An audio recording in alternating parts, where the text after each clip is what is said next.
Hey guys, if you like my content, hit those like and Actually subscribe buttons. It really helps like me an out. intro video. Thanks.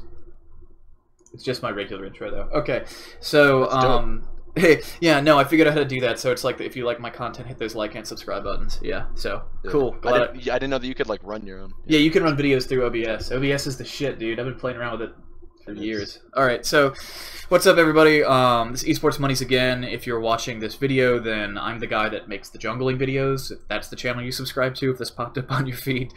With me is WiredGuitars, who is 5400 MMR. 57 now. 5700 MMR Brood player. Jesus Christ, it's pretty good. So today we're just going to be talking about the new Dota 2 patch, which I was fortunate enough to catch. How long has this been out for? We caught this 51 minutes ago. Literally. Yeah, so we're 51 minutes late. Wait, you got mod status, Black Wolf? You're a mod again. Okay. No. I made him a mod again. Alright, I'm actually going to raise this monitor. I have a bunch of like Word and SPSS spreadsheets on because I was in the middle of doing something. So just taking a break from work to do this. So, Wired. Mask of Madness. What do you think? Thoughts? Yeah, so I know this is, firstly and foremost, I think this is one of your favorite items in the game, is it not? Especially back in the day when it only used to amp the damage. You'd buy it on like every hero. I remember Faceless Void was one hero in particular that you'd like buy it on. I still buy it. I remember watching VODs.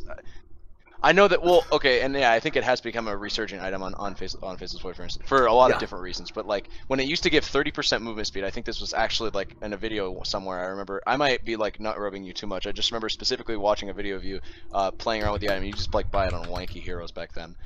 Since then, obviously, the item got nerfed to 17% movement speed, and then it like almost saw no play. Then they reworked the item to give it a silence and an armor debuff as opposed to a flat damage increase, meaning that you don't feel extra damage from spells. And then also, if you're a hero that doesn't really care so much about the silence, then all you get is an armor reduction, which is kind of nice.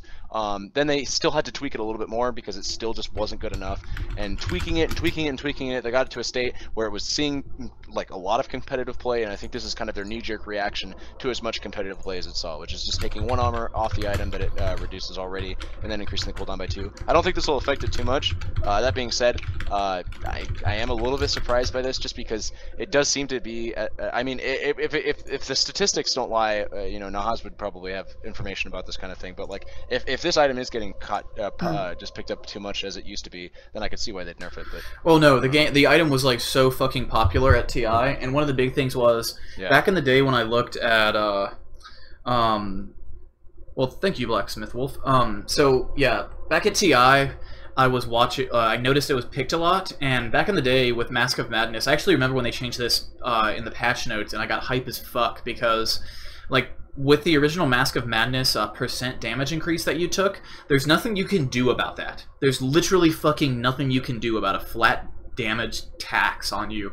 But -5 armor, like, and even -6, that's like literally nothing. If you have an AC, or if you are an agility carry that has got a lot of agility, you don't care because you have so much armor that it's like, it's negligible. It's way less of a hit. It makes Mask of Madness, it actually makes the item scale better into the game, and actually makes it stronger on certain heroes. Like, I've seen it a little bit on Terrorblade lately, just because Terrorblade has 11 base armor and doesn't give a shit about -5 armor.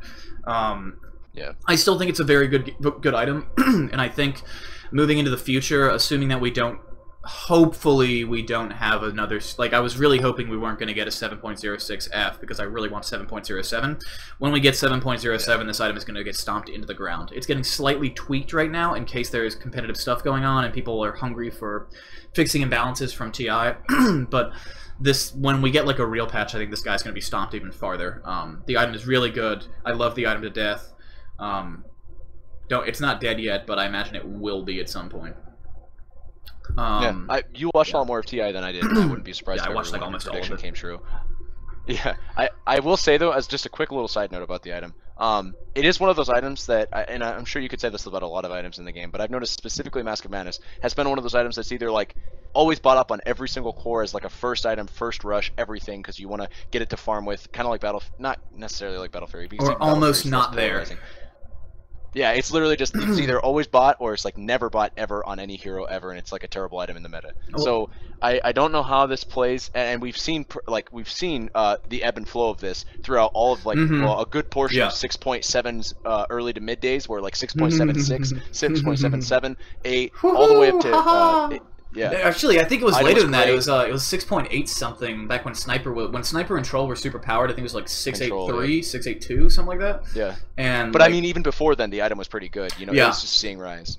Yeah. Well, the thing about Mask of Madness is it's an item that makes you. It's like one of the only items in the game that's really, really, really good at fighting and really, really, really good at farming, and it's really cheap. Yeah.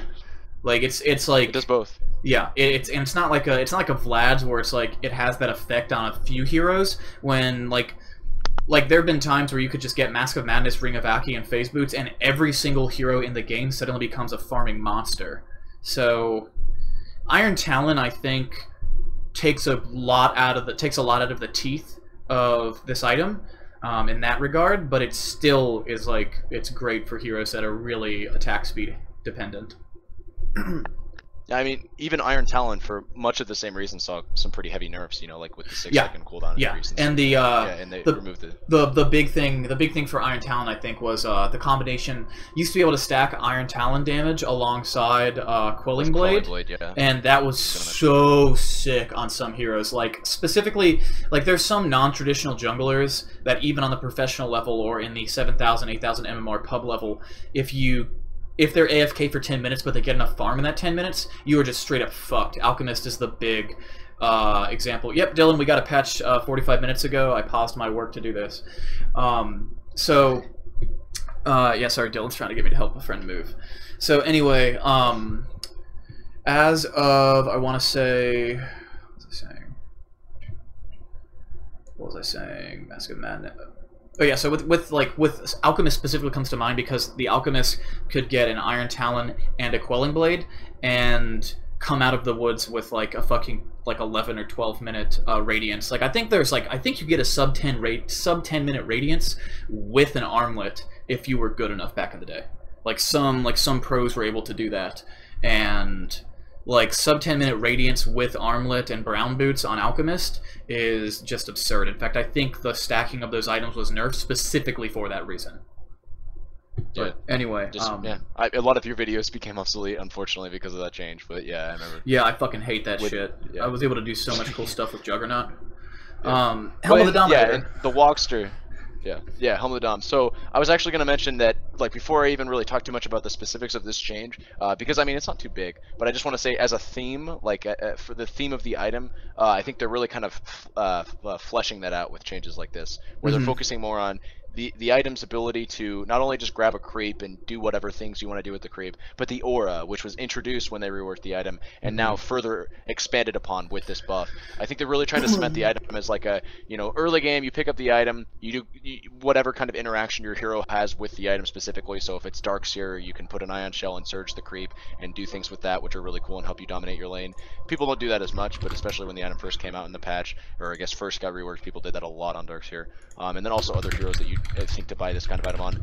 This change makes it more so like, you know, whatever flashy cool things you're doing with the creep, don't ever forget that Helm of the Dominator has an aura and you should be using it with your team. I don't like the change, that being said, because I feel like the item just falls into the same category now, or at least it's becoming more similar to items like Drum or like Mechanism or Piper, items that just kind of make you want to group more. And just in general, I feel like, I don't want to say that the meta has become too stale, but it just feels like the idea of backdooring is almost like a foreign concept to what it once used to be. Like the idea of like solo taking over a game with rat styling.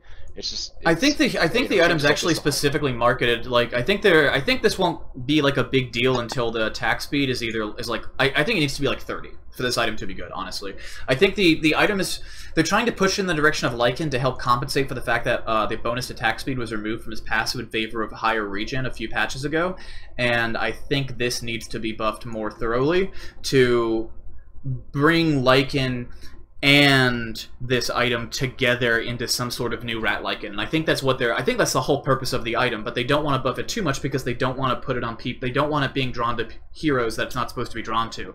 I think I think they're planning on doing something with Lycan where they rework as one of his passives or rework Howl to give attack speed and not health. And I think that combined with this will make him into a good rat, and I also think that's the reason why they haven't buffed this farther, because when they do that change, when they do changes to Lycan that bring back attack speed, they don't want that 15 at the start. Like, it's fine for AC, but if you get Helm of the Dominator early on, that regen attack speed, that regen combined with a big attack speed aura would make a hero way too strong in the early game. Yeah, and I mean, right, especially, you bring up a very good point, like, especially considering, and this is for better or for worse, but Lycan's current state in the meta being considered widely by a lot of pros to be too strong at this moment in time. You wouldn't want to buff this item. And I mean, the common build in the pro scene isn't necessarily like full rat. It's not rat at all. In fact, I would say that the most exactly. It's like emergency. Like when you build Lycan, the only thing that he has in common with the old rat style is that you get the Necro books, but the only reason you're getting Necro books is because of the fact that your passive gives % damage and your ultimate gives the movement speed, so it's actually better for team fights. That's the only reason that item is existing. Like, we didn't see really any real... I didn't see any, like, outstanding instance of Rat Lycan at all of TI, despite his high pick rate. Yeah. Which I think is something Ice Frog is. I think that's something that annoys Ice Frog. You don't want to see a hero that prominent in the meta that's designed for a specific purpose, not doing that purpose and doing something else. Well, that also makes me wonder whether or not Ice Frog's actually trying to change Lycan's purpose, or like whether or not Ice Frog ever liked Lycan being the only like rat hero in the game and to begin with. Maybe Ice Frog just doesn't like rats, and that's what made me think that he was changing the game to be more team fight oriented. I think he likes. I think Ice Frog like almost certainly wants all of these playstyles to exist, and he wants them all to be balanced to a certain extent. And I think that and that's very hard to do. That's very hard. It's very hard to do, and when you see Lycan being used in a way that's so contrary to, like, he's really he's a split hero. He's a split hero in terms of he can either go full fight or full rat, and when you only see him being used for one of those purposes, you know the other side's going to get buffed. Yeah. What do you think about the Force Staff change? I think, it's not really much to talk here. 50 range is. It's surprisingly low. A lot of people might see this and be like, "Oh crap! Like this is huge." Think of it the same way as like Legion Commander when she got her press the attack nerfed by like 100 range, which I actually thought was a pretty big deal, just because it's a free, not free. It's an ability that she just gets by the at the default like start of the game, and she's probably going to be using it on allies more so than she is going to be using it on herself, except for when she just wants to do blink initiations with duel. And even then, right? Like if the opportunity presents itself, you're not going to just sit there and like you'll double cast it on yourself anyways. But like if you're trying to catch out an anti-mage and you just so happen to see him get caught out, like how many times are you just going to sit there and be like, oh, give me like 0.7 seconds for me to cast press the attack on myself, just so I can like blink and stun this guy. Force Staff's an item that you're not going to have for a good chunk of the game if you're a support. If you're a core, yeah, sure, you could say like, oh, I'll probably get it by 10 minutes or whatever, but what core rushes Force Staff these days anyways? And then also, furthering that, right, Force Staff's also, or it just seems to be an item that, and they've changed somewhat of the functionality of this. We've seen just as the meta shifts a little bit more towards like using Force Staff as more of like a get out of jail sort of card. It gets used more and more on allies, but Force Staff's always been kind of that item that you like buy it with 50% of the purpose being to use it on yourself anyways. So the cast range getting reduced doesn't really change the fact that you're going to be using this on yourself in a good chunk of the times as well anyways. Against heroes like Ursa and Lifestealer, if you're a support like I said earlier, and you pick up the item with the intention of getting your cores out of danger when they need to be out of danger, that's what I think that nerf is for, actually. Because that's what you saw it at that's when I saw it at TI and went, holy sh! There were a million instances at TI where people were saved by Force Staffs, and I thought, holy shit, that was Razor's Edge. Yeah. But you have to keep in mind, right? Like, I mean, even though that was perhaps maybe Razor's Edge in a lot of cases, like, even if it was by a very, very thin margin, how deep is 50 range? Is that really gonna cut in and play a factor in there? I've got to wonder myself. Yeah. But. Yeah, I mean, we have to see about that. Like, the only heroes that I build Force Staffs are people that use it as an escape mechanism, like Nature's, and so, it's hard to tell. What do you think about the diffusal change? I don't know. I feel like diffusal 1 should be reduced to 20, but I think the original should have been left at the level 2 should have been left at 35. Yeah, I would have liked that a lot more than this change. Because I'll say that, it's nice to have like it also puts pressure on you that you get like real bonuses. Like 15 agility is kind of where you go like, that's actually significant to upgrade the item. Like when you think about it, you're throwing a fucking recipe on there that's like what, like 850 I think, and that 850 recipe. It's like 700 gold. Yeah, 700 gold is way less than the 1,000 that you would have to get a 10 agi item from pretty much anywhere else in the game, and you're stacking it onto something. You're combining it with another item, so you're saving a slot. It's very, very efficient for what you get as it is. But I still think trading your charges for an extra 15 agility is a bigger deal than trading it. I would have liked the mind games that go on there. I would have liked the meta that might have evolved out of that. I agree. Yeah. That dynamic would have been a fun one to see interact with. Unfortunately, we didn't get that. Instead, we got this very boring, just straight up 5 nerf off the top of it.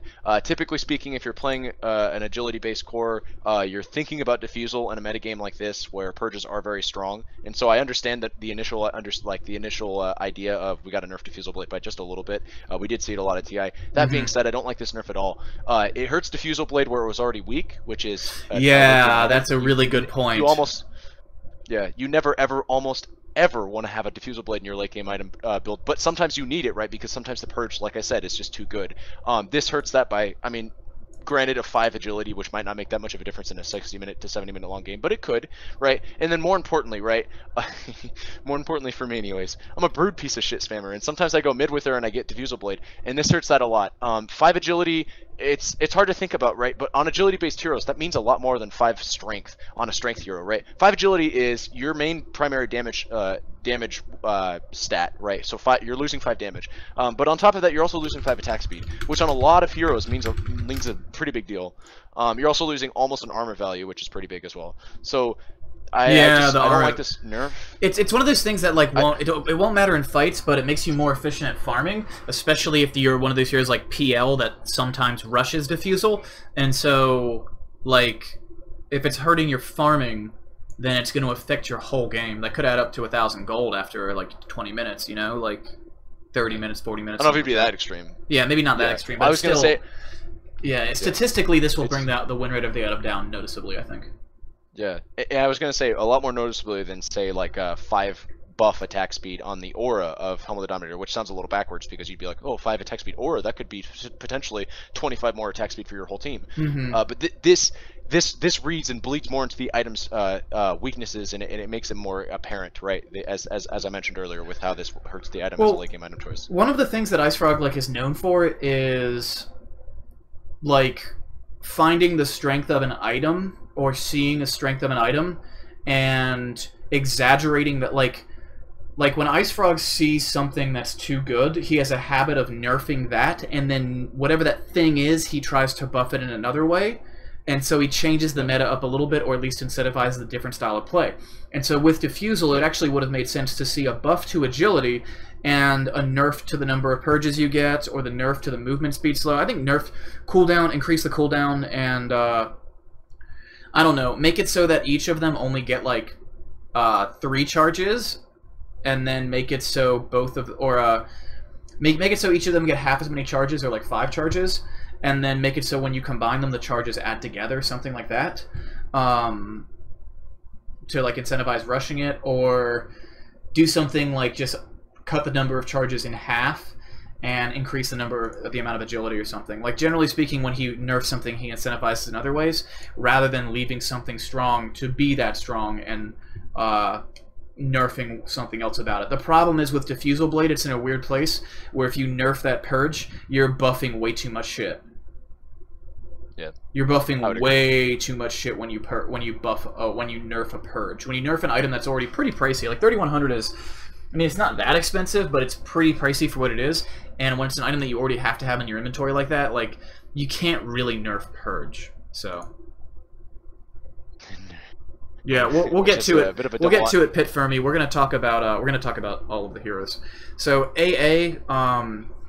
This one, I think we can talk. This one's pretty quick. I think this is a nice change. I think the hero is like a lot. Like you can say a lot about the hero, but when it comes down to it, like the hero's purpose is to have a fucking killer ultimate. Like that's the thing that makes you pick the hero. That's the thing that like leads to it getting drafted. So I think that slight nerf is fine. It also means you don't have to worry about the mana cost when you're choosing whether or not to skill it. But people always skill it up anyway. So I don't think that's I think that's fine. I think in the TI regional qualifiers, at least, EJ would have disagreed with you. I think Sumail specifically would be saying that this hero is so much more than just an Ice Blast because they were running a mid and like rushing. Oh, I mean, I know it is, but when you draft him, Yeah. you're typically counterpicking something, and the counterpick is based around that ultimate. Yes, and yeah, and I guess more so, it was kind of a somewhat of a joke too, because I don't think they were taking those games as seriously as they could have been. I think they were just kind of playing around with the buffs that AA received towards his base abilities, because I mean, and you probably know this better than anybody else because you've made it just as many patch analyses on this as I have. But like AA's been getting buffed for so many like small little, like here's a little bit on your base stun, here's a little bit on the stun duration when you hit it at max rank, here's a little bit less mana cost on this ability. Now suddenly your W gives you a movement speed buff if you're walking over it, and it reduces more magic resistance. Like all these little tweaks on all of his other abilities. Got to hit the ultimate a little bit to compensate for that, I suppose, especially when you're seeing the hero actually picked up again in competitive matches on a pretty consistent basis, even in situations where it's like just kind of good, right? Like not seeing alchemists, not seeing slarks, not seeing like, I don't know, heroes that heal a crap ton. Just like heroes that have decent in-fight regen, it seems like this hero is still getting picked up in those games. And I'm not trying to say that Ancient Apparition can't just be a do-all support, but I mean, do we really need that? Do we need that meta again? Like, I remember the meta where Ancient Apparition was picked almost every game, and it was just not fun, right? You don't want to get ice blasted every 2 seconds. Just nobody has fun under that ability. Even AA doesn't really interact with it that much. I mean, he hits like a 420 no-scope ulti, and that feels good to hit because that ability's hard to hit. I mean, like, if you get him farmed and you put like you put Octarine Ags on him, and you are potentially ice blasted over 50% of the time. It's fucking sick. I mean, yeah. It's fucking awesome. I don't know. Ideally, not too many games ever hit that point, but yeah, you do raise a good point there. But he has a GPM talent, so I could see it happening more often in pubs. With the GPM talent, if you rush Midas, treat him like a warlock. Alright, so Bane. Perhaps.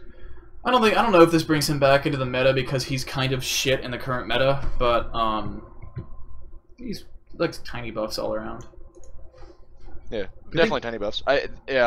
They've been playing around with his like base stat. I don't know if they're ever gonna change it or if like it's one of Bane's themes to just have all of his stats be the same stat level at all ranks. I actually think Bane would be an interesting hero to have him start off with like some wacky amount of intelligence, like 40 intelligence, like some absurd amount of intelligence, and then have like 15 strength or something like that, you know, like one of the lowest strengths in the game, and just have him like, if he just sat mid, right, all he'd do is spam like 6 or 7 brain saps on the enemy mid hero. Like that'd be kind of an interesting way to just take his role, but I think they're just gonna leave him at this, where they have all of his stats around the same level, which is not even around, they're all the same level. Like he always starts with 22 stats on, and they all have the same stat gain, so he gains the same stats. That's just like one of the themes of Bane, just like the theme of Chaos Knight is to have like a wonky base damage range.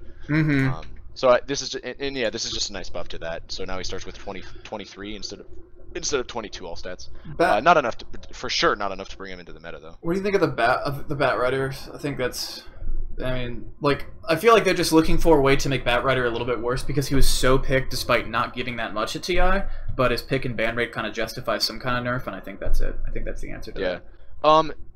I expected to see a nerf like this on like Urspirit and Broodmother too, which was kind of what made me scared. But I'm not surprised to see it on Bat just because of how much he was nerfed. But just there's something to be said for if you don't see a hero that much because they're banned so often.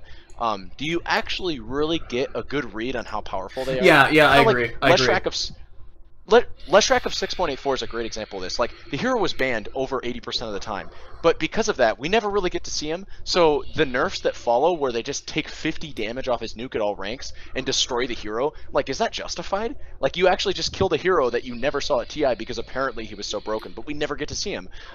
This is kind of where I see Ice Frog trying to make amends for that in the form of Bat Rider, where he's like, you know, this hero got nerfed first he did get nerfed a lot. He got nerfed a lot, and then they got buffed a little bit. They base health regen. We're starting to see a comeback. He starts getting picked a lot more, and he's always just been a generally good pick in the professional meta just because of his E and all the free vision it gives. That's an insane ability. And then also Lasso is like one of the best single target initiations in the game. It's not like an RP, but it's going to kill one person almost every time if your team is coordinated.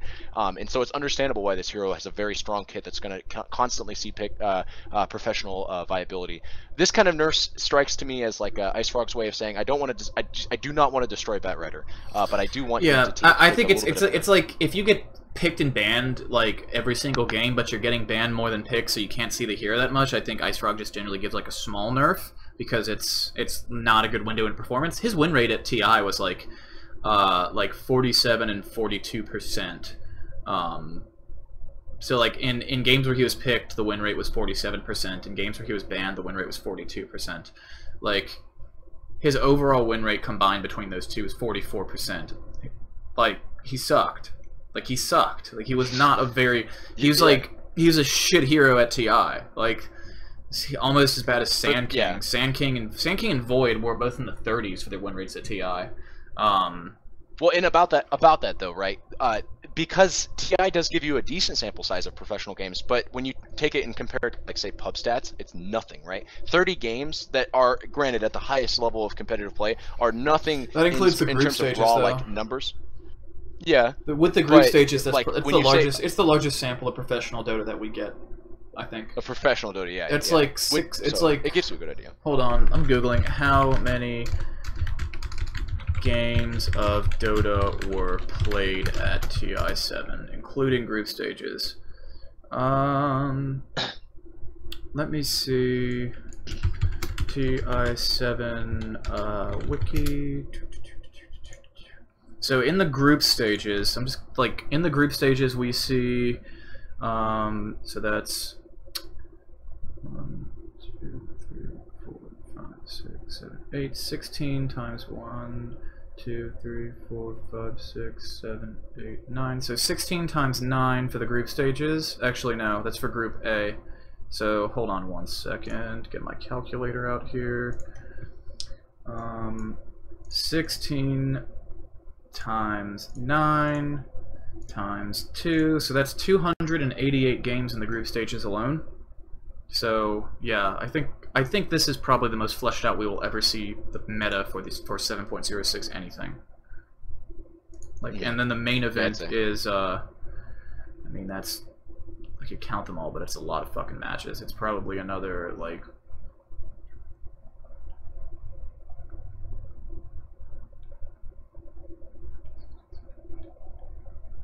so that's 22 series, 18 best of 3s, and 4 best of 1s, in addition to 288 maps. So, yeah, I think it's pretty big. I think that's it's generally speaking when I see that when I learn the most about Dota for the year. I think when everyone does, that, Ice Frog included. It says a lot. Bloodseeker. Rip. No, I'm just kidding. Welcome to the dumpster. None. I'm afraid not. Yeah, he's totally fine. He's totally fine. This just like nerfs. Like the thing about Bloodseeker is like if you get the talent to increase the pure damage on his fucking big AoE blood right, like he's so good at holdouts, and because it's pure damage. Waves, yeah. And yeah, he's so good, and this doesn't hurt him anywhere that he's good. Like level 1 Rupture is a meme. Like it sucks. Like this does he's still cancer. Doesn't change anything. You'll see him a lot. Maybe not. Actually, I don't really see him too much in pubs, except like as a mid lane pick, which is where he's prominent at TI. But I don't think pubs really know how to exploit him mid. Or rather, I think the person that's going to pick a Bloodseeker mid probably knows how it's ran, but the people that play on his team don't know how to lane with or how to lane around a Bloodseeker mid. And so you're probably not going to see him too much in your pubs unless he's jungle, in which case, rip. Yeah, good luck in the 2K bracket. I think I think Jungle Bloodseeker actually can do a lot, even in like mid-level pubs today. But he's just so good at dominating lane that you miss out a lot. Yeah. Also because like he's got like 60 base damage. If you jungle him, then you typically want to put more points into Blood Rage, and then you have point in Thirst, and then like where your Blood Rate comes out, because you'd like to get as many points in Blood Rate early as you can, just because of how fucking awesome it is. He's definitely not a terrible jungler. I'll say that. Yeah, he's a conventional jungler. Yeah. So Chen, kind of want to just skip over this. 25 heal at all levels doesn't really change anything. Very tiny buff. Important to note, actually, I think we did see a buff like this to Chen a little while ago for the exact same health value. Yep. So we did. if you're keeping like track, so to speak, this is 50 total health since Chen's initial Hand of God health increase buff. And you know, if you want to take this and get real memey with it, this could potentially be an extra like 5 times 250 HP at at least the starting few ranks to your entire team, right? Because the 50 times 5. Oh my god, he's gotten... It's gone from 200, 300, 400 to 225, or to 250, 375, 500. Yeah. So Holy so that's an extra shit. 75 HP. So, all right. Damn. Yeah, and I do kind of want to skip over this too, but I'll just talk about this very briefly and just say that like I do think that the idea of trying to make Chen just a little bit stronger in the late game is not something to be afraid of. Like Chen has traditionally been that hero that like you hit past 20 minutes with this hero and you're just done. If you don't take a Rex by 20 minutes, you lose the game. I don't mind changing the hero to make him into like sort of like he does a lot early game, and that's probably the primary reason why you pick him, but he's not completely useless late game, right? Like, yeah, I don't mind that whatsoever. Yeah, he's an extra 100 heal in the mid game and late game is pretty big. I think that's it's up to 100 now. Holy shit, it's awesome. Yeah. Earthshaker, welcome to the dumpster. I don't think this is that either. I don't think so either, but it's definitely a dumpstery one. It's like like the fissure, like the enchant totem mana cost at level 1 going up and the fissure cooldown. This just makes him like shittier in the early game. Yeah, which is where cool. I mean, yeah. So this probably won't hurt his offlane viability by too much. Yeah. But I think these are nerfs that were aimed at that specifically, because if you were running him support like roaming 4, which is where he initially was played, but not so much anymore. If you were running him like that, you'd probably have clarities to sort of like remedy this sort of nerf, and you wouldn't care too much about the cooldown of fissure at early ranks, because you're roaming around looking for the right opportunity, oftentimes waiting many moments before a fight breaks out. So I don't think this.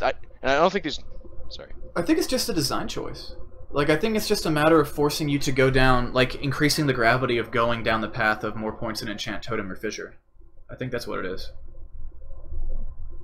Yeah, I mean, typically you max Aftershock, from what I've seen same. early on anyways. That's what I do. So, I do think, shaker. like you said, I do think that firstly, this does make the choice a little bit more steep, right? Like, whether you do nothing with their points, this is a nerf, right? Like, if you literally just maxed Aftershock and don't do anything with the rest of your skill points, you are hurting, like, the hero hurts more than he used to. But obviously, you're not going to do that. You're going to put points into certain abilities. So, this makes it more so, like, you know, the Enchant Totem is going to be the same mana cost as it used to be last patch if you max it first. And typically speaking, you know, if you were trying to burst, if your goal on a fight as Earthshaker was to nuke one person, down, that's what you do. Is if it was like an anti-mage on the enemy team who only had a battle fairy and that's it, you'd max Enchant Totem, and so you'd blink in, you'd ulti, and then typically you do it before you Enchant Totem. I can't even speak. Enchant Totem. So you'd blink in, ulti.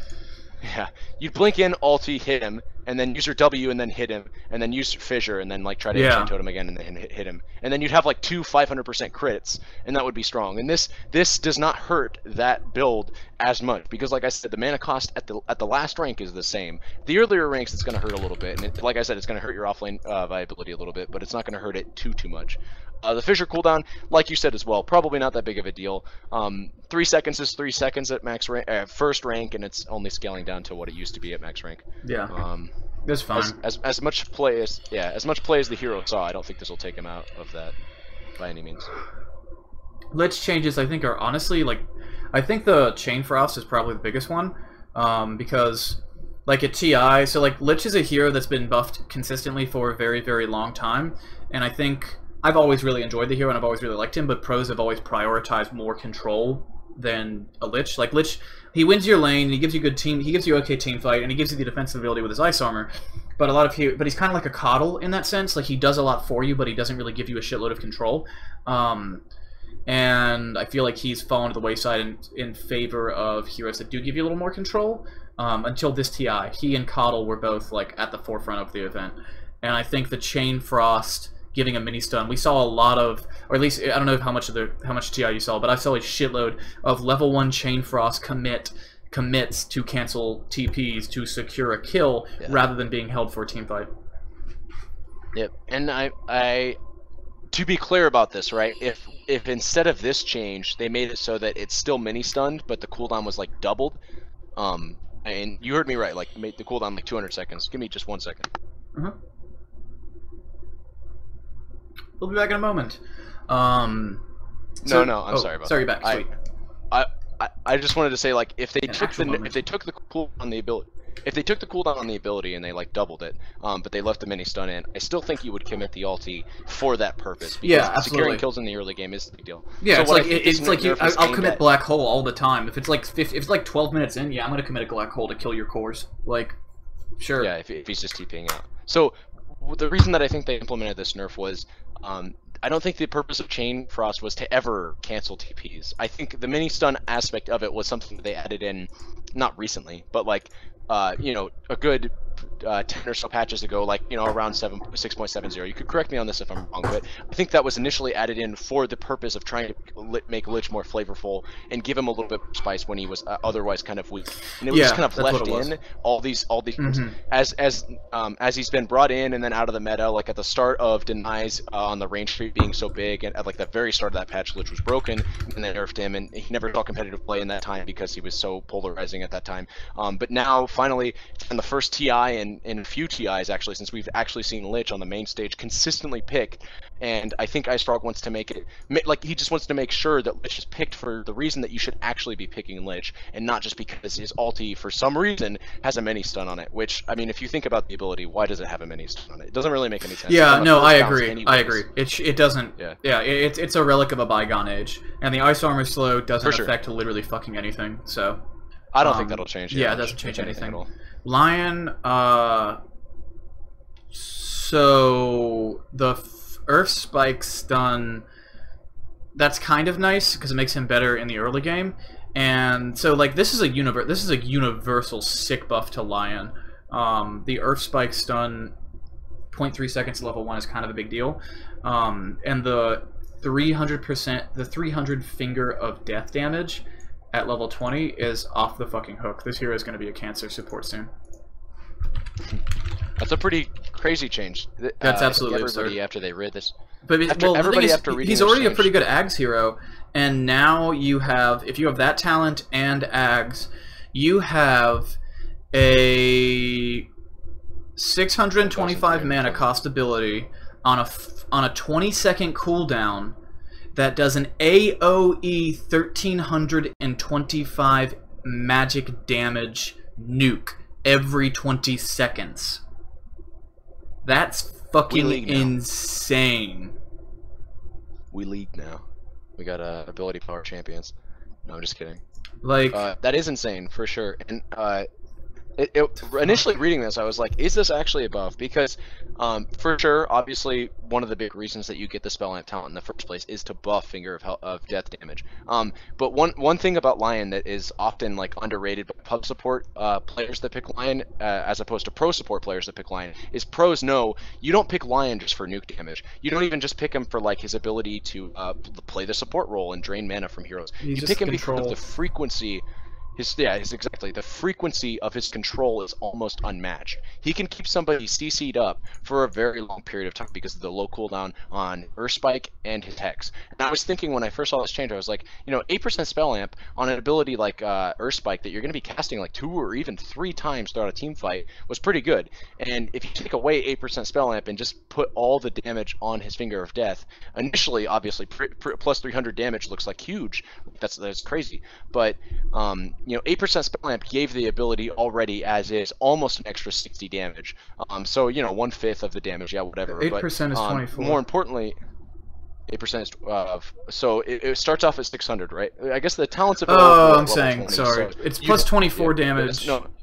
That would sorry, I was doing 8%. You'd have of 300. No, you were right. You'd have the ability maxed by then because it'd be a level 20 talent. So 8% of 850, you'd get about 80 or so damage. Well, it's so stupid. It's 1150 without it's 850 without Ags or the talent. So that would be 24 to be like. Hold on, I've got a calculator. Yeah, 11. The damage of the ability. So again, you're gonna get the talent at level 20, and the ability will be level 18. So you'll have 92 damage. About the talent. It's 92 damage compared to 300 without the Ags. Oh, that's no, sorry, that's 8. So it's way less than that. Sorry, 850 times 0.08 is 68 damage. 60. It's like literally fucking nothing. That's what compared to the 300. Well, it's more. Yeah, for sure. But again, like I was saying, and I'm not trying to say that this is a nerf by any means. I was just saying that when I was originally thinking of this change, I was thinking of how it interacts with Earthspike, because that is one of the reasons to get a Spellbound Talent online. It's not just Finger of Death, which is a good ability and a fun ability too. As a support hero, you always want to do damage, and he already has an Earthspike damage. Nobody does damage. Yeah. Huh? He already has an Earthspike damage talent. Yeah, at earlier ranks, and that's kind of like what I was thinking of too. Just what I'm trying to say, I guess, really here is I do like this change. It's very cool and it's very thematic. It's just that I was thinking of how this might interact with that other how 8% spell might have also been good. Yeah, I mean it's like 50. It's like 50 more spell damage onto Earthspike if you have the talent, and the talent gives you 80 anyway. So like, yeah, you're not gonna miss that. I think you get Ags on this hero, get the talent, get the shit to level 3, and now you have you just 1325 magic damage is a metric shitload when it's on a 20-second cooldown. Yeah, I mean that's a high mana cost though for sure. Like a tall. Yeah, it is a big it is a shitload of mana. Yeah, but yeah, you'll be having fun. I think it's worth it to get you. It might be worth it to get you back to the base to get mana for that, honestly, depending on how much control your team needs. Yeah, it's a fuck ton of damage for sure. All right, so like I do like this. I do like the. I just want to say briefly. I do think the original Earthspike buff to make it last longer earlier ranks. I do think. I don't know if that'll be enough to like pump them up into like professional games or whatever small tournaments we'll see after this before the dueling advanced update or whatever they're gonna do in December. But I do think that's a nice buff. If nothing else, it will encourage me to try Lion a little bit more, just because it makes him a little bit stronger in the early game. Hold on. It's there. So he has a choice between 90 GPM at level 15 and 80 Earthspike damage, and I'm like, if you're going to, depends how much you're gonna live. Like, if you think the game's gonna go on for long enough, you get the 90 GPM. If you're getting your ass beat, then you get the. If you think the game's about to end soon, you get the Earthspike. Yeah. Because both of those talents are pretty good. Normally with GPM talents, you look at it and you're like, always GPM, but that one and the Enigma one are both like hit or miss. I agree. Lycan. Although the Enigma one. Yeah. The Enigma one is paired with CDR. That's CD, isn't it?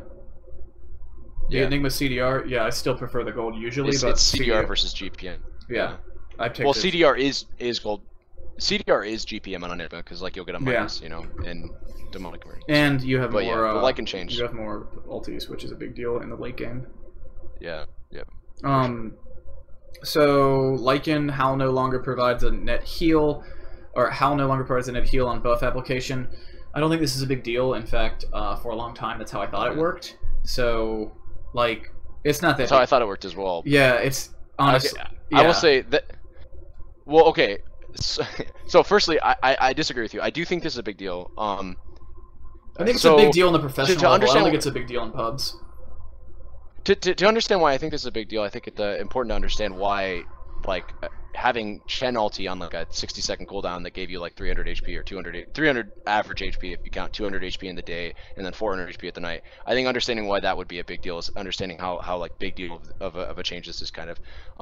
I do think that overall this is not like this isn't going to destroy the hero or anything like that, but I do think that this is like a big deal in the sense that, you know, one of the nice applications of picking Lycan was picking the hero and then knowing that your lanes are going to do a good chunk, I'll say, because I don't want to apply a percentage here, like 25% better, but all of your lanes are just going to do a good chunk better than they otherwise would have because you're giving them essentially free HP and free damage for a good 30 to 25 seconds. Well, the thing is, it's based on your total. So like, if you're over, like, assuming that you're over half health, then you're getting at least 50% of that buff.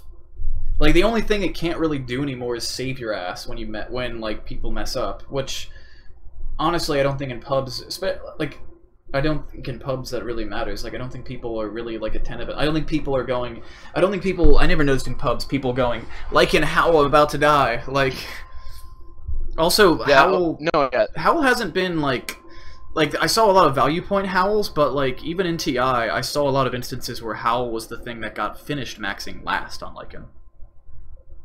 People prioritize the regen over it.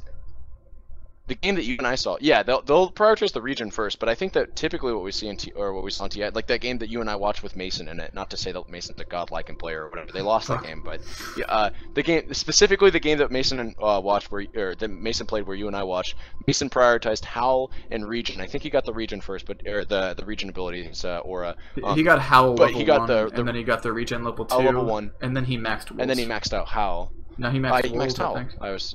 I think because I saw one value. I saw a shitload of games. Maybe that wasn't it, but I saw a large amount of games where people would level 1 regen or Howl, level 2 regen, level 3 regen, and then max Wolves by 7. That was the build I think I saw the most at TI. Unlike it. And like I said, you did watch more TI than I did, so I will take your word for it. I will say though, looking at this change a little bit more dynamically, what this really affects is when you pop Howl, you literally give. This is a weird. I don't know if you understand this fully.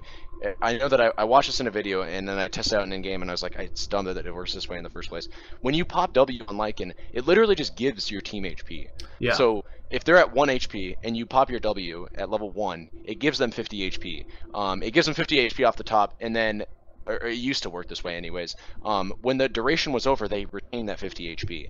Now they reconvert back to their percentage. So if they're at 1 HP, and they're at essentially 1% HP, because if your max HP is like, you know, any standard hero, level 10, 1 HP is probably going to be 1% of their HP. Often less, but Dota rounds up. And then you give them 50 HP, then say that will still, I mean, they'll gain the 50 HP flat.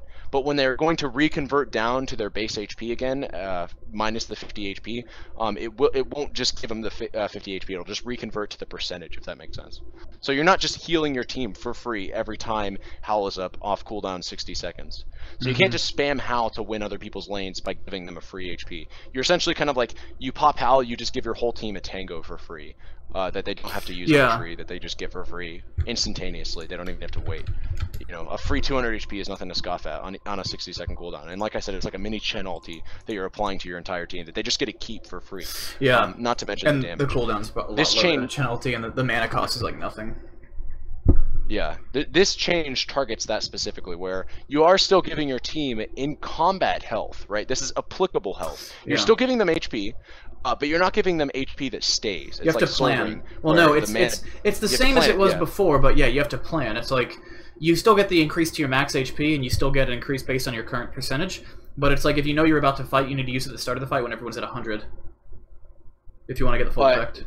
Again, I don't think that's how it works. The bait, it gives a flat amount of HP. So if you're at, say, 300 out of 500 HP and you pop Howl, you gain 200 HP. No, you even don't. though your percentage is 60%. Oh, sorry. Well, yeah, I was gonna say if you're, it gives you yeah. So like, I don't know if any other abilities work like this. So it's like it gives you, so like let me go to Howl so I can use actual numbers here. So the day health bonus is 200. So if I use it. Everyone on my team that's at 100%, their max health goes up 200, and they're still at 100% HP. Right? Yeah. Yeah. But if you're at half health, your max health goes up 200, but your current health only goes up 100 if you're at half health. Actually, I guess I kind of want to try this too, because I didn't. Does it say that in the wiki there too? No, it does not. Let's test it right now. I gotta update Dota. Yeah, all right. While we're going to test this, whoops. Nature's Prophet base movement speed reduced by 5, and the Sprout flying vision reduced by from 750 to 500. I think that's actually kind of big. Yeah, I think both these changes are actually a good size. So Nature's Prophet's a hero that you even talked about this in your video. You start boots on the offlane for the obvious reason that your offlane hero want to start boots, want to be able to run back to your tower quicker, also want to keep up with heroes quicker. You have no reason to start something like Stout Shield. You have no reason to start something like Quelling Blade. You just start boots and you try to dominate the lane, right, by keeping up with your opponents and being able to right click them and run away from them when they want to turn to right click you, knowing that they're going to miss CS and you're not going to because you're a ranged hero and the enemy safe laner is probably going to be a melee hero. This hurts that style of play by exactly 5 movement speed, and the Sprout Vision, if you've literally never played a game of Nature's Prophet before, you probably didn't notice it, but Sprout gives an F ton of vision, like a metric F ton of vision. It's crazy. It's probably yeah. No, it does. No, it does. No, it increase. Oh, Yeah. no, it does to two things. First of all, Howl does increase your health max still, so it increases your maximum health. So like at level 4, it gives you 200 during the day. It'll increase your max health by 200. If you're at 100% health, you get 200 health. If you are at half health, then you get 200 more added to your maximum and 100 added more to your current. Test this a little bit more, but I'm pretty sure we have all the answers.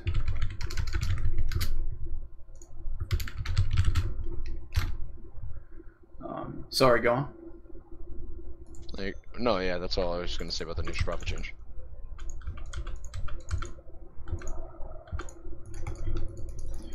Shit, my man. The vision, Yeah, the vision is pretty good. Yeah, yeah, it still gives you the well, full the bonus. vision nerf, the vision that it gives is good, but yeah. So you are 100% right about how I thought this ability was a lot better than it was. Yeah, or no, this I was like change the way you were talking about it, I was like, what the fuck? I've played the hero. No, because the idea is it was supposed to mimic his old ultimate health. Of giving a bunch of HP at the start. If you Well, no, the way old ultimate. No, Howl's not an armlet. So what Howl does is it gives you. So let's use numbers here. So we got 200 during the day at level 4. So let's say you're during the day. If you're at 100% health, it increases your maximum health by 200 and your current health by 200. If you're at 50% health, it increases your maximum health by the same number, 200, but it only increases your current health by half. Your max health is increased by the same number regardless, but your current health percentage is kept constant. Yes. Sorry, there's someone in the Blacksmith Wolf asked in the chat. So Oh yeah, and this actually this is how his ultimate also used to work. His yeah. Actually, I'm pretty sure his ultimate, when it gave you that bonus health, shapeshift health, it increased your max health, and I think I thought so. Like shapeshift increased your max health, and I thought it just increased based on your current percentage. I'm pretty sure it increased on your current percentage. I don't think it was a heal like Howl is. So like Howl, it says gives bonus health. I'm pretty sure the old shapeshift works the way Howl works now. The old Howl just increased your health by 200, and then it also increased your current health by 200, so you always got a heal. That's how it works. Sorry to, again, talking to the chat. The Nature's Prophet change... Oh, you are right. I think the Sprout Flying Vision is... I don't think it really affects Nature's as a... Actually, no, it affects him solo ganking, too, because his attack range is 600 without a Dragon Lance. So that's actually a pretty big nerf to him. We'll have to see how that pans out. I think Nature's Prophet has been... He's way too good as a ganker right now, and he's a good rat, and I think he's supposed to be kept at a good rat, and I don't think he's supposed to be that good at everything. You know? Like, he's always been the most flexible hero in the game, in my opinion, but he's a little bit too flexible now. He's really good at ganking and pushing, and both with the same fucking build, because of his talents. He's for sure one of the, like, probably very few rat heroes that are actually still somewhat viable because they don't have to commit to ratting somewhere similar. Yeah, no, he commits to a teamfight build and then he can talent rat and then just do, yeah. He's awesome. Rat, yeah. If you get level 15 talent and level 25 talent, then you suddenly have twice as many Trents and they all do double damage and have double health. It's fucking insane. It's ridiculous, especially if you have a Deso or any other minus armor item. Necrophos. This might actually be a rip nerf, by the way, the Necrophos one. This might actually, like, I might actually, I think we're on the pro scene. I think he's still might be he'll still be cancer in pubs because it doesn't affect his early and mid game as much. Because the mid game, you know, you have the 90-second cooldown level 1. I think this I think this rips him straight into the pro scene though, because now you can just, especially when you know, Lycan is not that nerf that bad, guys. He's pretty much the same. It's a very minor nerf. I diffuser... wouldn't have fucking noticed personally. If you didn't tell me this change happened, I would have never noticed. I would have never noticed. So, I'm serious. I would have never noticed. Like it's so minor to the hero himself, because especially when you rat, you typically have full health when you walk up to the tower. So, yeah. But yeah, no, I think the increase in this magic damage, him taken plus Lion just got a magic buff. Yeah, I think he's like off of the. I think he's like no longer a tier 1 pick in the pro scene. He might still be viable, but he's no longer a tier 1 pick in the pro scene. I think he's still pub cancer though.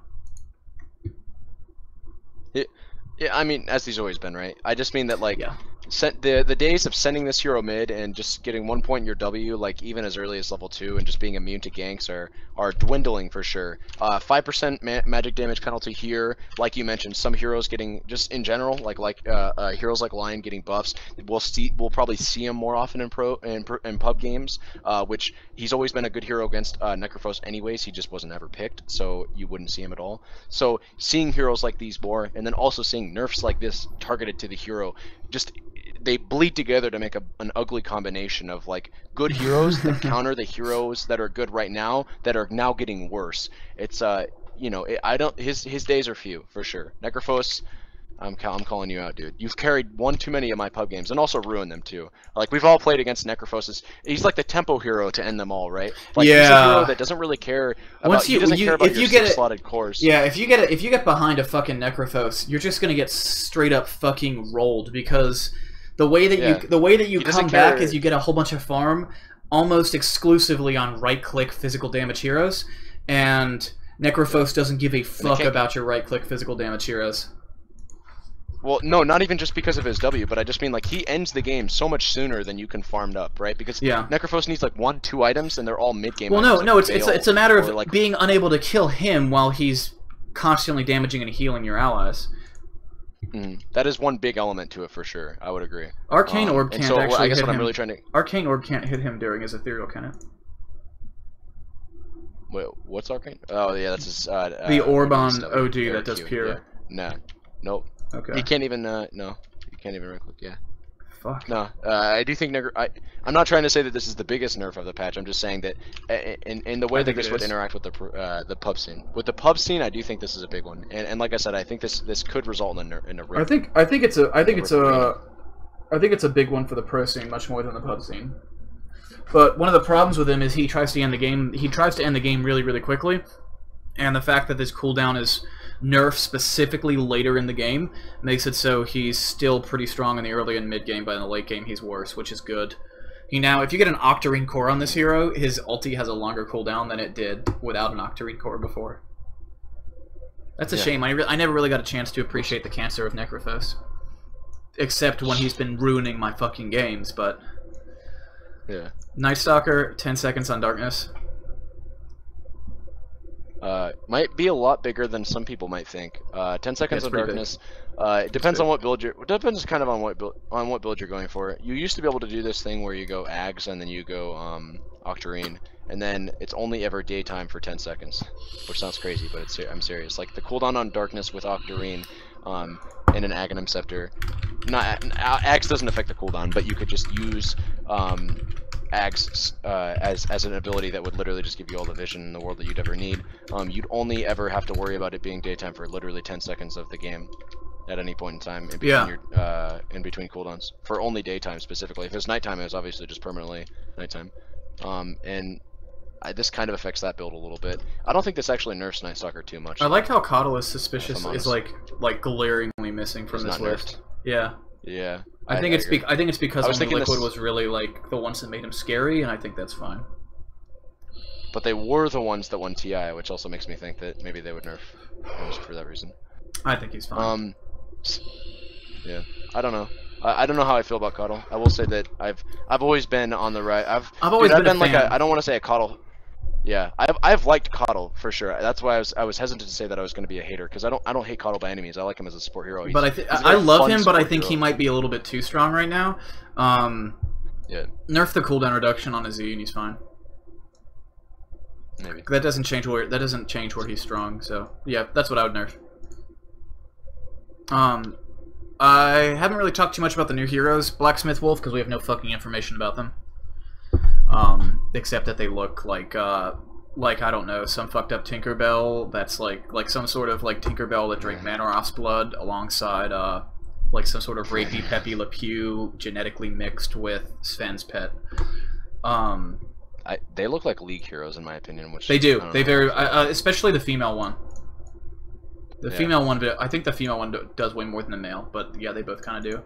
If they're both like skill shot heroes that don't take a lot of skill, yeah. Someone in the chat says they're both inspired by LoL. Well, Monkey King was inspired by LoL as well, so it's kind of fair game.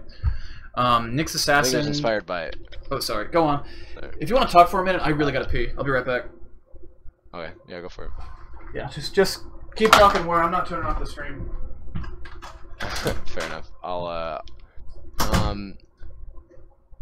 I don't know. I don't know if Monkey King was actually inspired by League of Legends as much as he was just inspired by the fact that like literally every MOBA out there that's popular has a Monkey King in it, similar to what's that? Oh, dude, is it the Ninetail Fox chick, Ari, from League? She was a gift to the Chinese when they finally released League on their servers or something like that. And so like may seem a little bit off topic, but it all branches itself together.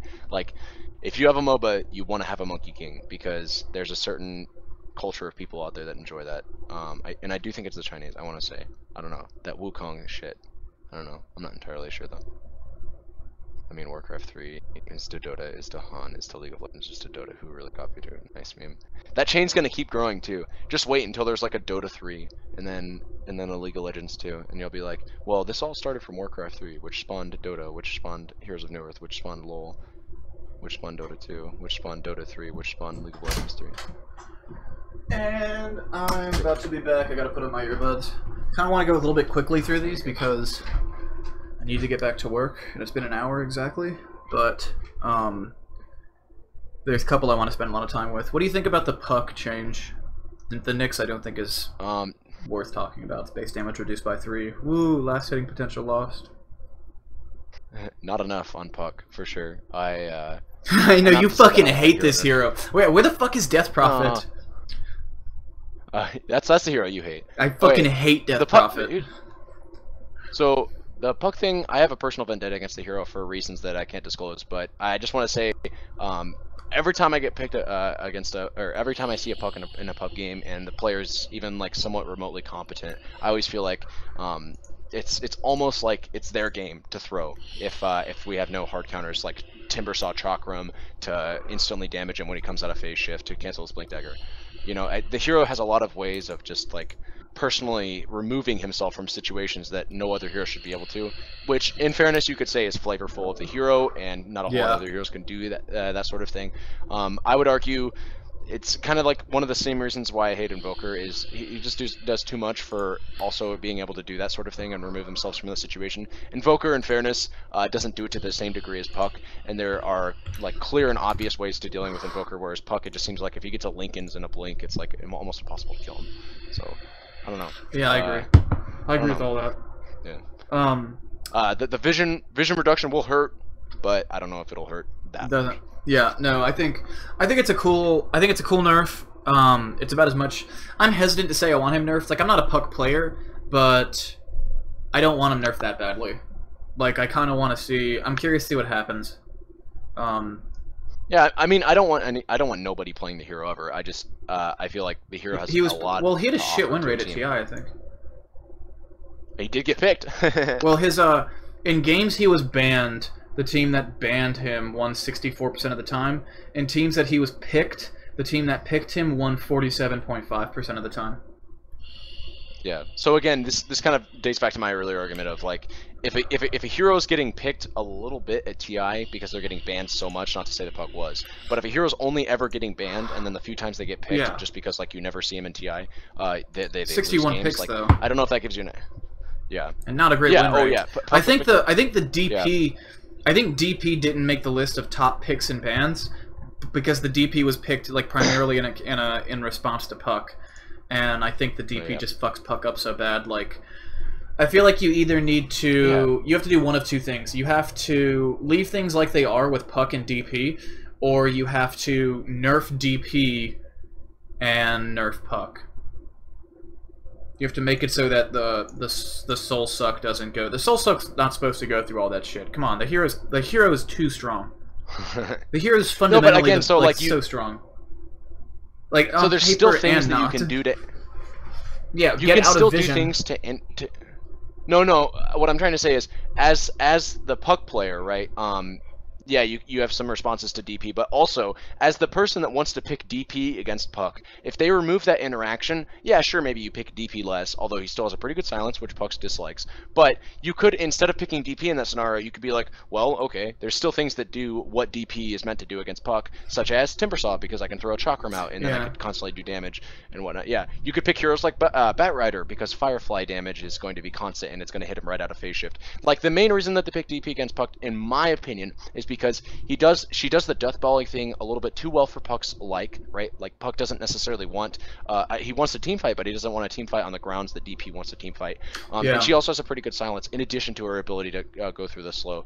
Also, Puck just doesn't have enough burst to deal with like DP's constant sustain heal. Yeah, you have to have from my experience. Yeah. Otherwise, she's just gonna suck it all up, as we saw in that OG versus Empire game. Yeah, again, that's just my opinion, that's just my understanding of it. Maybe I have it wrong, but I don't think that necessarily removing that interaction is going to make Puck super broken. And so, like you said, maybe they're going to need to nerf Puck more, but like that nerfing that interaction will be a buff to Puck for sure. I don't know about nerfing DP. I think you just hate that hero.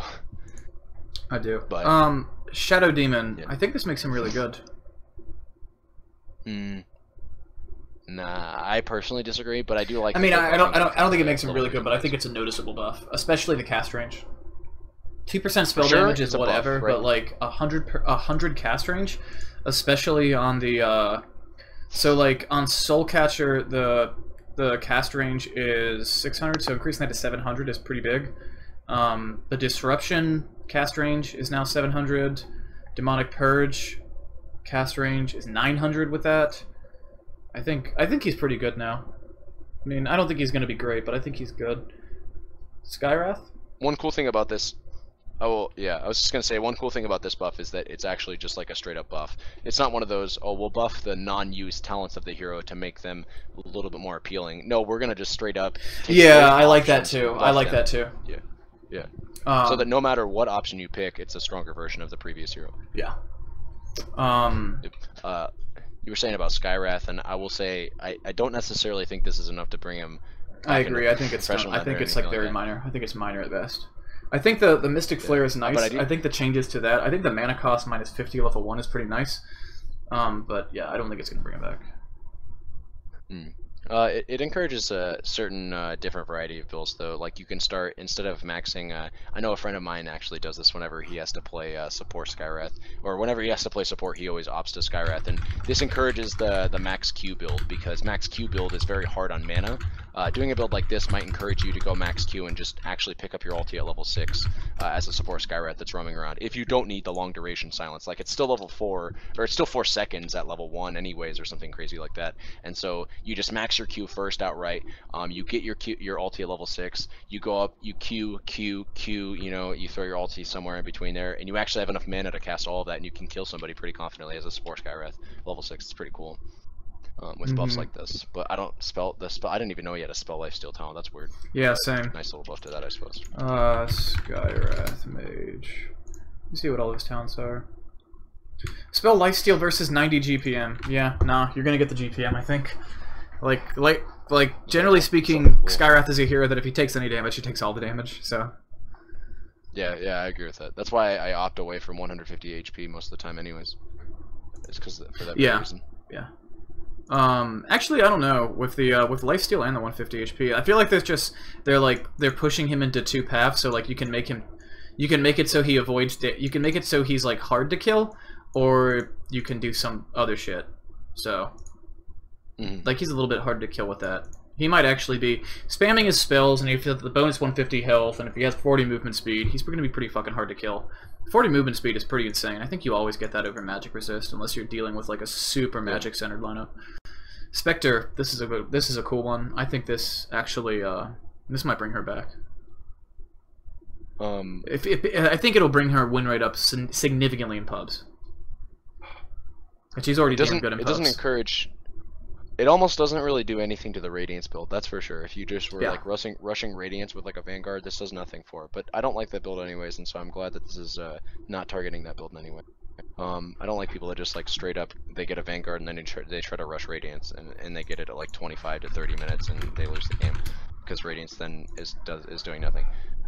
There's buffs builds like you know, getting a few base stat items early, specifically, especially with the buffs to, not the buffs, but the changes, and in my opinion, buffs to earn to make it give 2 all stats. You know, this will ever so slightly bring that, and that build already is pretty good just because it now gives all stats as opposed to just strength, and armor and whatnot. It also encourages doing things like Aquila, which some Spectres don't do. I don't think that's good. You should do Aquila.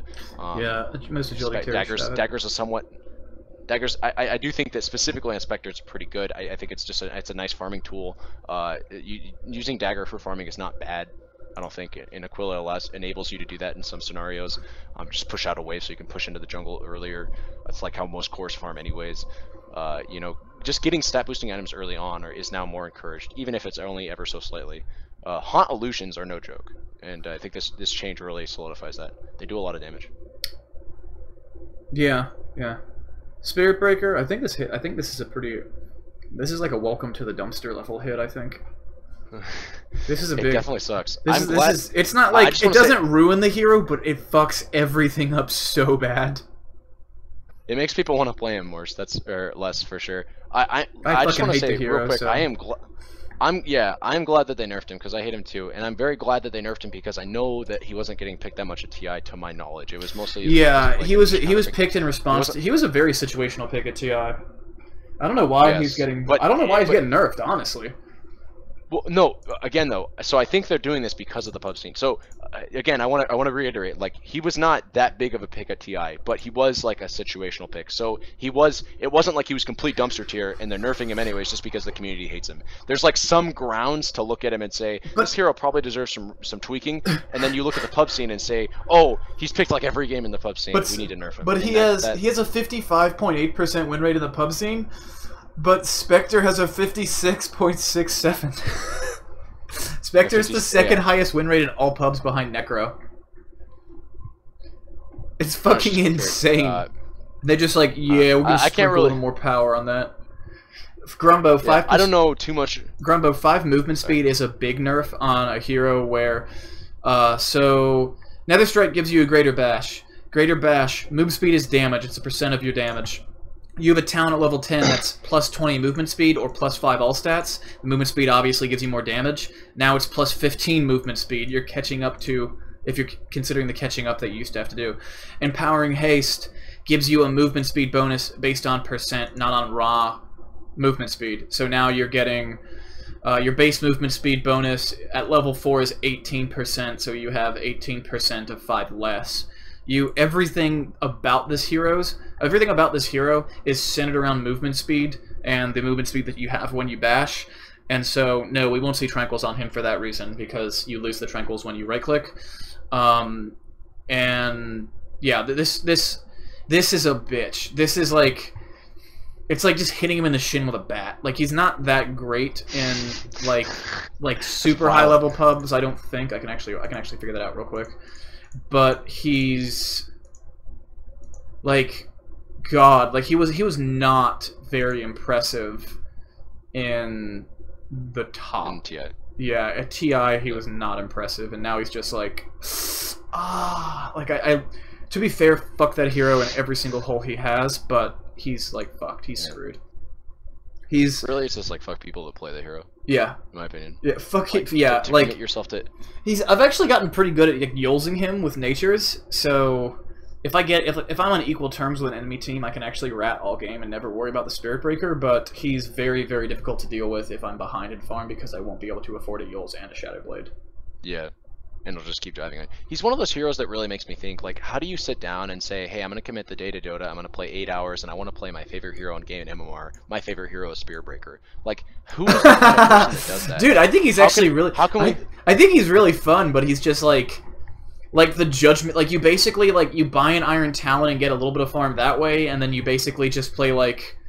Herp-de-derp-de-derp, I'm running across the world! Like, who are the top Spirit Breakers in the world? I gotta see... And how do we find them and shoot them in the head like repeatedly? It's so stupid. Like, all the hero is just like, let me think for a little bit. Is this a good charge? Is this not? Okay, it's not a good charge. I'm not gonna charge. It's not. Spirit Breaker is actually the highest win rate hero in matches above 5k MMR. Yeah. Holy shit! Again, like, this is not. Yeah, he's a very dominant hero in the pub. Competitive meta, right? Competitive being like, you know, solo queues, high stress environment of like 6 to 7k average games. He's just not that like amazing in these competitive showings of professional matches, and that's why I'm glad they nerfed him. I'm gonna go play some Spirit Breaker. Oh, dude, you want to become one of them, one of those people? I feel like he's like he's probably also the lowest skill hero to have the highest impact. Like, you basically need to know when to charge without killing yourself, and you just fucking get kills. Yeah. And he and Nyx are both like that. Nyx is also a hero where you don't really need to have a super high level of skill to have a really large impact. I do think Nyx takes more skill than Spirit Breaker. Yeah, that's because Nyx also, like, Spirit Breaker is just moving around the map and killing people, versus Nyx can use his ultimate to give you a shitload of presence on the map and strike a lot of fear into your enemies. As if you're not visible, the enemy team has to be worried, and while you're looking around the map, you can actually gain a lot of vision. Your very presence existing hurts the enemy team. Versus, the team usually knows when you're charging, because you just cut a diagonal line through the fucking map, like when you're Spirit Breaker. So, yeah, no, he's a higher skill hero for sure. Nyx is a higher skill hero for sure. Isn't that right, Boo Boo? Nyx. LOL. So, Sven, this is one I think everyone's been waiting for us to talk about. Sven, Storm Bolt duration reduced from 2 to 1.7, 1.8, 1.9, 2.0, and Warcry cooldown increased.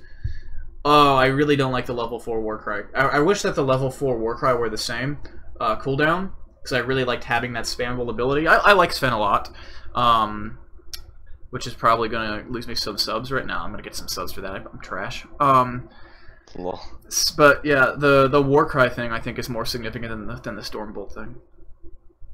Yeah, I think it's a combination of this combined with the change in the additional -1 armor and the increased cooldown on Mask of Madness. Sven is very cooldown dependent, and I feel like this makes him more cooldown dependent. I would agree with that 100%. You just hit the nail on the head for sure. That was completely correct. It also makes it so like you might not you have 20 seconds now. This also makes it so that Warcry is 2 seconds shorter than Mask of Madness instead of 4 seconds shorter in terms of cooldown. So you're basically always syncing those abilities up, which is fine because they compensate for each other. You basically fix the armor you lose. So yeah, it's slight nerfs. Tiny though. Tiny, I was not, like, generally speaking with these little patches, you never see a big winner. Tiny, Tiny, coming in. Tiny's actually named my current desktop Tiny. So, happy to see Tiny. Whoa. Yeah, Tiny's gonna come out and Tiny's gonna fuck shit up. Like, that Scepter is that's a huge buff, because that's doubling his attack range in the late game. And that's not the cleave range, that's his attack range. That's just the attack range. That's fucking sick. And is that the bonus, or is that the whole total? So, like, if that's the total, then that means the attack range is equal to Monkey King. Yeah, Tiny Mid is, like, typically how he's played. So, attack damage bonus, attack range bonus is 150. So... yeah, that means his attack range is 235 plus a 400 cleave radius. That's fucking sick. He's ranged at that point if he just hits anything. Yeah, no, he has 235 range. Hold on. Yeah, I mean, like, he's a ranged hero if you just... dude, you can get a fucking you can get a can you Dragonlance him? No, you can't Dragonlance Tiny, but that'd be a nice... Are you sure? That'd be so sick. Yeah. It'd be so sick. Because, yeah, I was thinking about the same thing, but then I was like, no, being ranged is a classification, not just... okay, yeah, that's what I thought too. So it's the same... Huskar has 400 attack range. He has over half of the attack range of Huskar. Well, no, if Tiny hits something, then he does have the same range as he can hit a Huskar from Huskar's max attack range. He just needs to hit something, you know, at the max range of it. Does that make sense? Oh yeah, Because with his the cleave. AoE will splash on Yeah, it. with the cleave, the 400 cleave radius. Yeah, he actually outranges Huskar. Yeah, he outranges Huskar if Huskar has a Dragon Lance with his cleave. That's absurd. That's so sick. It's so sick.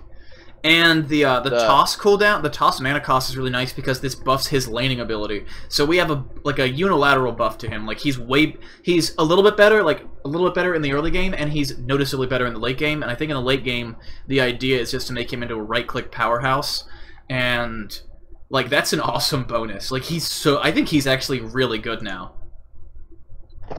I think this definitely solidifies the idea of excellent late game.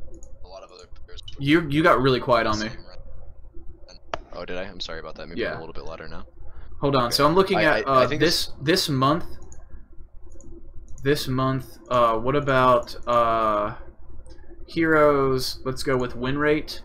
This month, Tiny is 45% win rate overall, and patch 7.06e.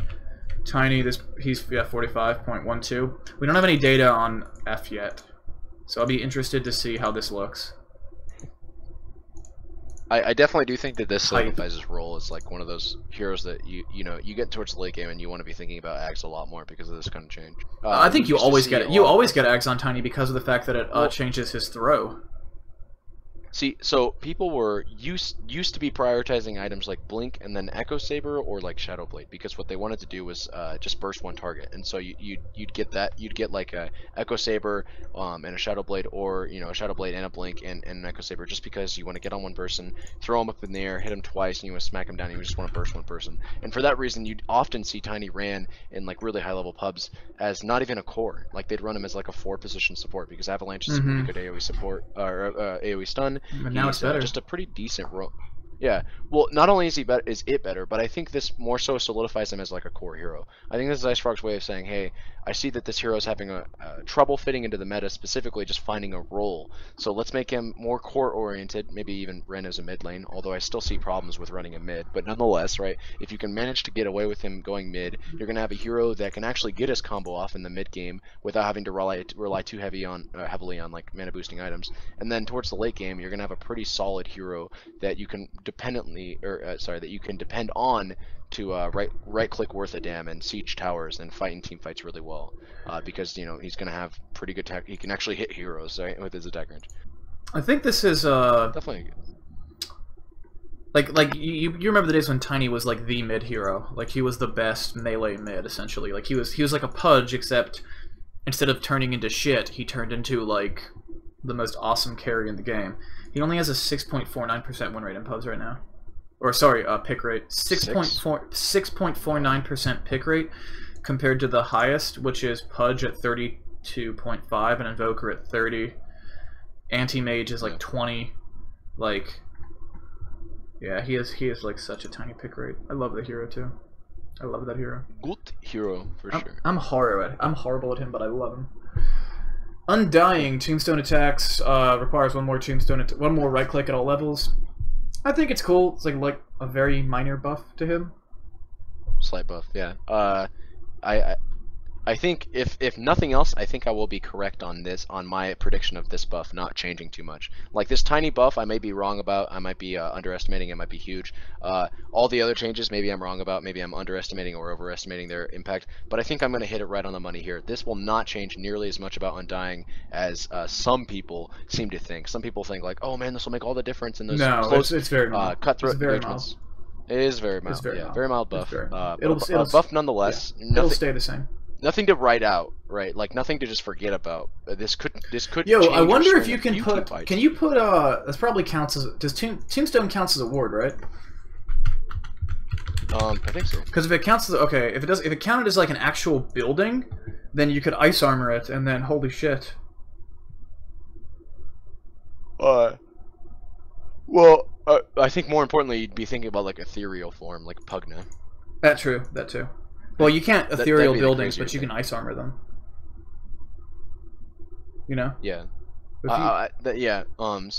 Yeah. So if it's a ward, magic then maybe immune. not. But if it's a building, It's magic immune. I'm not. Yeah, but I'm not sure how that applies. I mean, you can To ice buffs, armor yeah. BKB targets. You can ice armor BKB targets. So. This will be interesting to see. But I don't think you can. I doubt it. I doubt it works, but it would be really good.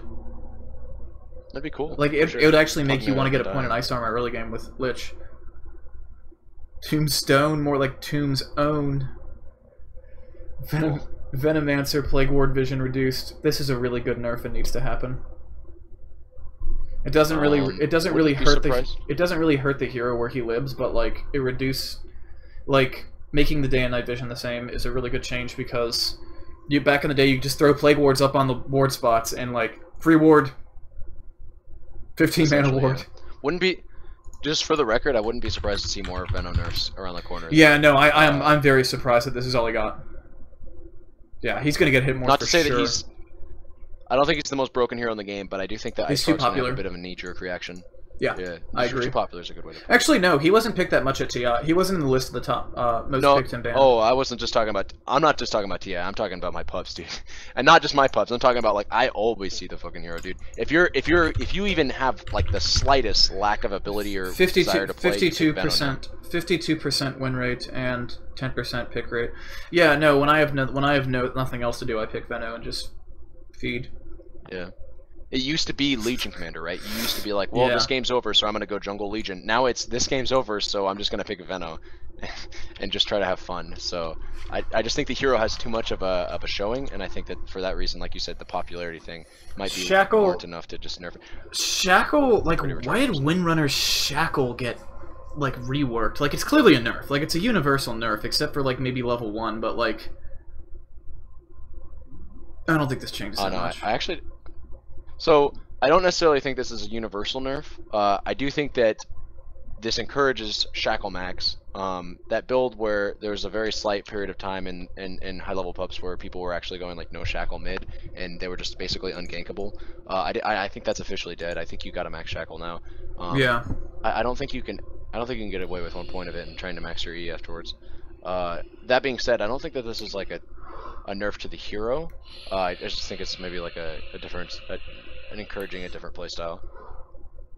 Yeah. I mean, right, if nothing else, and this might be a weird way of looking at it, but it's a 0.05 second buff once you hit like level 11. For the rest of the game, you just get 0.05 seconds more on your shackle duration as a stun, which is kind of interesting to think about. You know, just like in the late game, it's technically just better, like the same cooldown, but it's just a better ability by 0.05 seconds. But in the early game, you get an extra half a second on the stun, which is a big deal, right?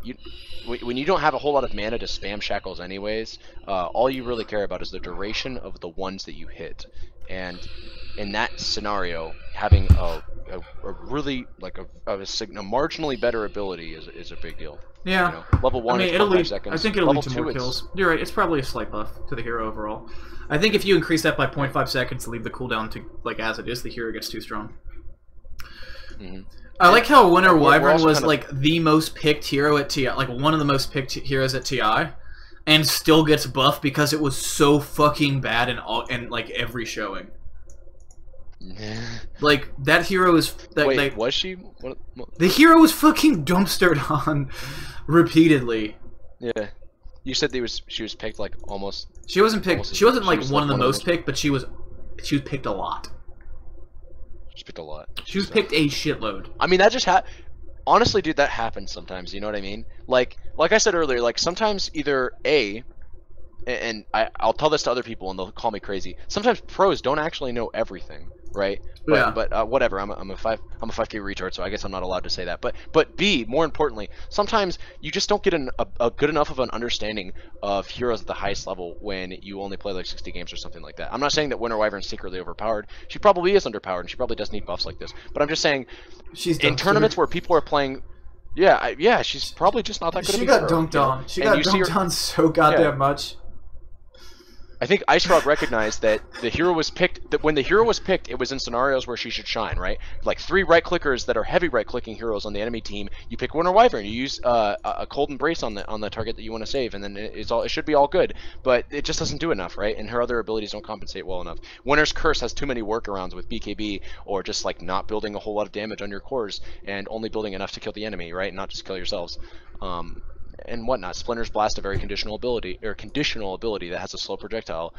Winter's Curse, or not Winter's Curse, the Q, the Arctic's Flight or whatever the fuck.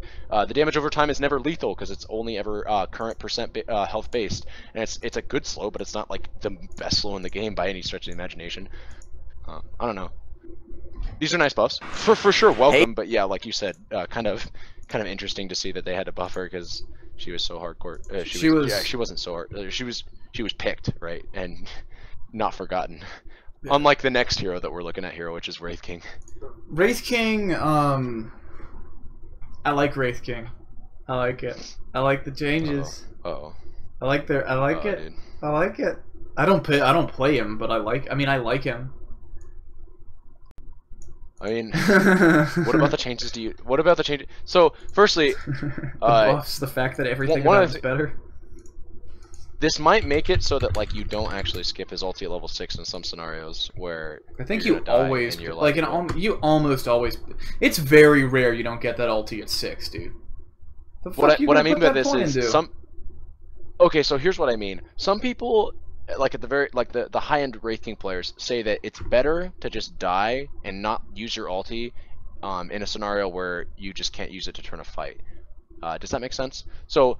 It took me a while for me to understand this, but I guess I can see the scenario where you're gonna die as Wraith King, right? And your ulti at level 1 is a 6-minute cooldown.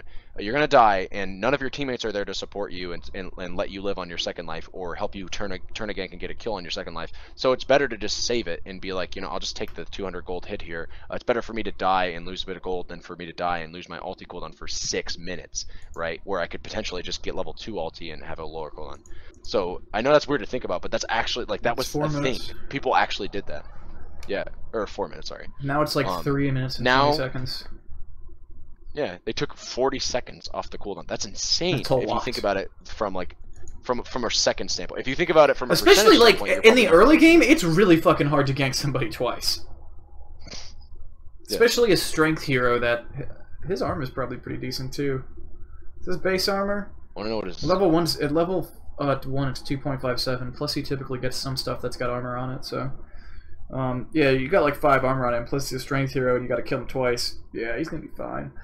I really like. This is a good buff. If you get this, like, you get the. I really like the level 25, the Octarine Refresher Orb Wraithfire DPS Reincarnation Cast Wraithfire Blast build, or the fucking. For sure. Actually, I really like the Aghanim Scepter and into Divine Rapier Rush. Yeah. I really like. Ags is a good item on Wraith King. Ags, well, if you rush Ags and get Divine Rapier, then you can TP back to base and die there, and you drop it in base. Yeah, when you're and they can CC your clone though, and yeah. I've done that build before with my friends, and that's the only time you die like you lose the game is when you get your Divine Rapier if they have crowd control. Just always save your BKB for after you die. Yeah, but then you have to farm a BKB after Divine and do it safely. So. But yeah, I know that's a weird thing to ever have to tell. I mean, you have to like save. Don't worry, guys. It's. Yeah. I mean, I feel like it's still pretty good. I can't use my BKB enough.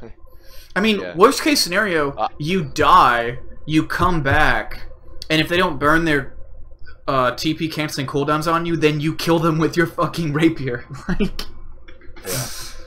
I just think that Axe is a good item on Wraith King in general, and that's probably one of the biggest reasons why changes like this. Are just nice to see on Wraith King because he's like Weaver, like he has a very good Aghanim Scepter option in the just a broken item essentially, right? And it's always going to be on the table whenever you're playing Wraith King. Changes like this don't necessarily interact with that specifically. Yeah. It gets him out of his awkward stages of the early game of like my reincarnation has a long cooldown and level 15 like I'm not a true core because I always get kited and I'm very. If you're a true memer, slow as shit, If you're a true memer, then like you're gonna have like. You probably have the Ags before you have the level 3 ulti, so you're gonna have a 200 or 120 second cooldown on that Ag's ult. Yeah, so this will buff that.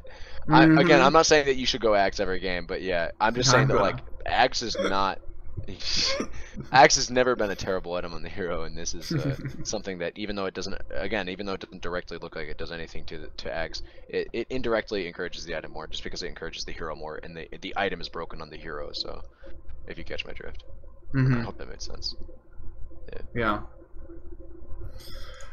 All right. Well, I think we've kind of like beat the shit out of these patch notes, and I gotta get back to work because I plan on like giving an hour to this, and it's been like an hour and a half. So I gotta go back to work and keep running statistics and doing spreadsheet stuff. Yeah. But this was pretty sick, dude. No. Yeah, dude, this was fun. I'll make the VOD public probably tomorrow because I want my other video to be out there tonight. PogChamp, man. Hope to see you again sometime and talk soon, ideally. Absolutely. Yeah. Let's plan on Friday to do the show again. PogChamp, I'll be there, man. I think it's 3 p.m. your time or 2 p.m. your time, 3 p.m. my time. Yeah. Cool. All right. Peace, dude. Yeah. 2 p.m. my time, 3 p.m. Yep. All right. Peace out.